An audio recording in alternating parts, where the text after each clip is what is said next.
Smart TV နဲ့ Android TV ကိုအတူတူပဲလို့ထင်နေတာလား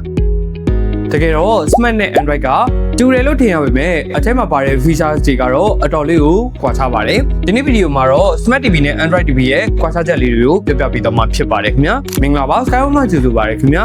Smart TV တွေက Wi-Fi ချိတ်ပြီးတော့ YouTube ကြည့်လို့ရတဲ့ TV မျိုးစားတစ်ခုပဲဖြစ်ပါတယ်။ဒါပေမဲ့ Smart TV မှာပါဝင်တဲ့ application အရေးအတွက်ကတော့ကန့်သတ်ချက်ရှိပါတယ်ခင်ဗျာ။ brand တစ်ခုနဲ့တစ်ခု TV တွေမှာပါဝင်တဲ့ feeding application တွေကတော့ကွာခြားမှုရှိနိုင်ပါတယ်ခင်ဗျာ။ကျွန်တော်တို့ Skyway ရဲ့ Smart TV တွေမှာဆိုလို့ရှိရင် Wi-Fi မလိုဘဲနဲ့ဖုန်းနဲ့ချိတ်လို့ရတဲ့ Cast application တွေပါဝင်တဲ့အပြင် YouTube နဲ့ browser application တွေလည်းပါဝင်မှာဖြစ်ပါတယ်ခင်ဗျာ။ Android TV တွေမှာတော့ Android Operation System ကိုအသုံးပြုပေးထားဖြစ်တဲ့အတွက် Google Play Store ပါဝင်လာမှာဖြစ်ပါတယ်ခင်ဗျာ TV မှာပါဝင်တဲ့ Play Store ကနေပြီးတော့ Maha Play Canal Plus အစရှိတဲ့ TV မှာလက်ခံနိုင်တဲ့ application တွေကို download ဆွဲပြီးတော့အသုံးပြုလို့ရမှာဖြစ်ပါတယ်ခင်ဗျာ TV ကို Internet Free Line နဲ့ကြည့်မယ် Wi-Fi ချိတ်ပြီးတော့ YouTube ကြည့်မယ်ဖုန်းနဲ့ချိတ်ကြည့်မယ်ဆိုတဲ့သူတွေအနေနဲ့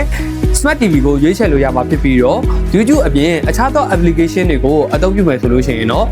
Android TV ကိုရွေးချယ်တင်တာပဲဖြစ်ပါတယ်ခင်ဗျာ။ခဲကျွန်တော်အခုပြပြပေးသွားတဲ့အကြောင်းအရာလေးကတော့